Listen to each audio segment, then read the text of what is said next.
Well, I definitely echo those comments about the importance of us all working together on a bipartisan manner on this issue. I think we all see the very, very important aspects of it. I just have a couple questions, and then I'll yield to Mr. Richmond, the ranking member.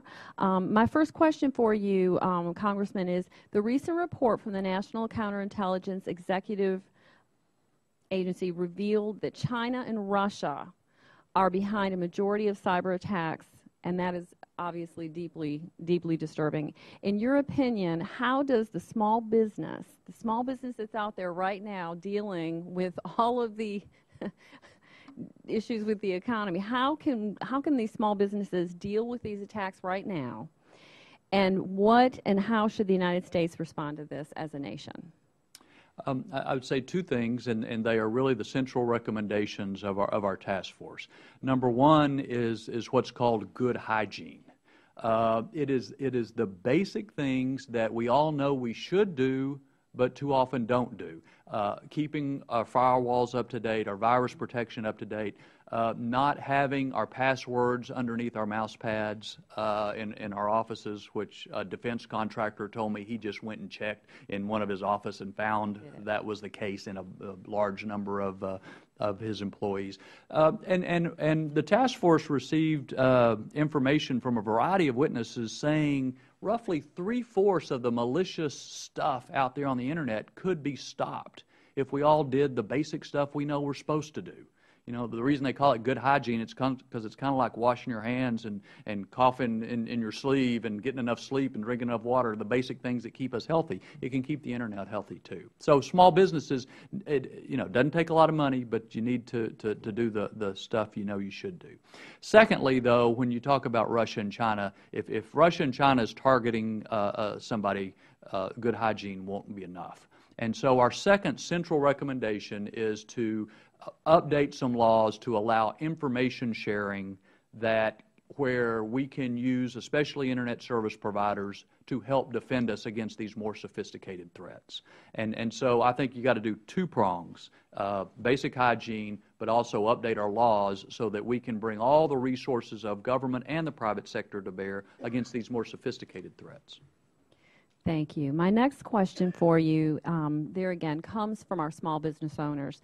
And they're basically saying that, one of the big issues, and we hear this repeatedly, is the threat of regulations and dual regulations, especially those industries defined as critical infrastructure. As a two-part question here, first, has this issue been adequately addressed? And in your opinion, do you believe that small businesses should be subjected to the same regulations or federal standards as larger businesses regarding cybersecurity compliance? It certainly has not been adequately addressed, and I think this gets to where there is a difference of opinion between the White House proposal that came out in May and the task force recommendation. The White House recommended basically that critical infrastructure businesses develop a cybersecurity plan which would be sent to the Department of Homeland Security for evaluation and kind of a thumbs up or thumbs down. Our view was that we ought to rely on existing regulators. So for the electric industry, FERC and NERC and the existing regulators, the Nuclear Power Regulatory Commission for nuclear power plants, et cetera. In other words, these structures are in place. They help understand the fuller spectrum of what these businesses are dealing with. And they need to put a greater emphasis on cybersecurity. Now, we're going to have to work through how to do that, but I think I'm concerned, as you mentioned, about layering additional regulations, particularly on small businesses that have a difficult time affording what they got now. Thank you. Thank you for outlining that. There again, that having to report to more than one agency, these different, duplicative just adds to the cost of doing business as well. So my last question, in actually talking about federal agencies, of course federal agencies play a key role in protecting against cyber attacks.